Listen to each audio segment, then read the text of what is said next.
তিতা ছাড়া এই মজার করলা ভাজিটা আমি কিভাবে করেছি আজকে আপনাদেরকে দেখাবো। আর এটা রান্না করতে মাত্র 10 থেকে 15 মিনিটের বেশি লাগে না। আর এতটাই সহজ আর খেতে কিন্তু দুর্দান্ত মজা। প্রথমে আমি একটি কড়াইতে তেল দিয়ে নিয়েছি আর তেল দেওয়ার পর এখানে দিয়ে দিব শুকনা মরিচ। আজকে কিন্তু আমি করলা ভাজিতে কোনো রকম কাঁচা মরিচ দিব না। এটা পুরোটাই আমি শুকনা মরিচ দিয়ে রান্না করে ফেলবো। শুকনা মরিচগুলো কিছুক্ষণ ভেজে নিয়ে যখন অল্প সামান্য হয়ে যাবে তখন সেই পর্যায়ে আমি এখানে দিয়ে দিব পেঁয়াজ।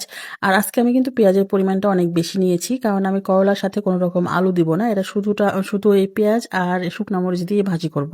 আর পেঁয়াজগুলো কিন্তু আমি মাঝখান থেকে 4 ভাগ করে তারপরে সেগুলো আমি কোয়া খুলে খুলে দিয়েছি। আর এই পেঁয়াজগুলো খেতে কিন্তু খুবই ভালো লাগে করলা ভাজিতে। শুধু পেঁয়াজ না, এই যে শুকনো মরিচগুলো দিয়েছি, এই শুকনো মরিচগুলো কিন্তু ভাতের সাথে চিবিয়ে খেতে খুবই ভালো লাগে। পেঁয়াজগুলো যখন কিছুটা ভাজা হয়ে যাবে, খুব বেশি না, একদম এরকম একটু নরম হয়ে যাবে, সেই পর্যায়ে আমি এখানে দিয়ে দিব ধুয়ে রাখা করলাগুলো। আর আমি করলাগুলোর বিচিগুলো ফেলে দিয়েছি, তবে যাদের করলার বিচি খেতে প্রবলেম নেই তারা যেন ফেলে না দেয়, কারণ করলার বিচিতেও কিন্তু পুষ্টিগুণ রয়েছে। তবে আমার কাছে করলা বিচি ভালো লাগে না, এই কারণে আমি কখনোই করলা বিচিগুলো নেই না। তারপরে আমি এখানে দিয়ে দিব স্বাদ মতো লবণ। বাস হয়ে গেল, এটাতে কিন্তু আর কোনো মশলা দিব না। এই একেবারে সিম্পল রান্নাটাও কিন্তু অসাধারণ হয় রান্নার পরে। আর আজকে যেভাবে রান্না করেছি এভাবে রান্না করলে একটুও হবে না। আর এভাবে একবার হলেও আপনারা করে গরম গরম ভাতের সাথে এইভাবে করলা ভাজি করলে যে এতটা মজা লাগে। আর এই যে পেঁয়াজগুলো দেখছেন, এই পেঁয়াজগুলো কিন্তু খেতে খুবই ভালো লাগে, এটাও একটা সবজির মতো হয়ে যায়।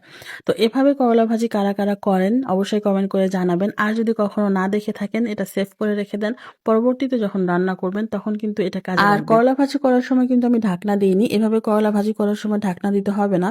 আর সময় মাত্র 10 থেকে 12 মিনিটের মধ্যে কিন্তু রান্নাটা হয়ে যাবে।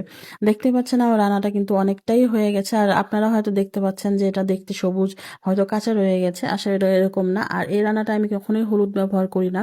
হলুদ ব্যবহার করলে এটার কালারটা নষ্ট হয়ে যায়। এটা দেখতে যতটা সুন্দর লাগছে, একটু হালকা সবুজ সবুজ, আর পেঁয়াজগুলো কালারটাও সুন্দর, শুকনো মরিচটাও লাল হয়ে আছে, এটা দেখতেও যেমন সুন্দর, খেতেও কিন্তু খুবই সুন্দর বা খুবই সুস্বাদু।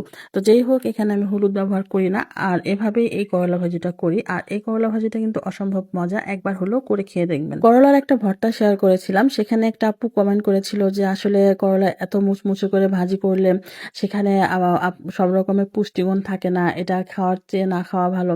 আসলে অনেকেই পুষ্টিগুণের চাইতে মুখের স্বাদটাকে প্রাধান্য বেশি দেয়। দেখা যায় যে জ্বরের মুখ বা কিছু খেতে ইচ্ছে করছে না, রুচি নাই, সেই সময় কিন্তু মানুষ একটু ঝাল ঝাল বা আনকমন কিছু খেতে চায়, সেক্ষেত্রে করলা ভর্তাটা কিন্তু তাদের জন্য বেস্ট।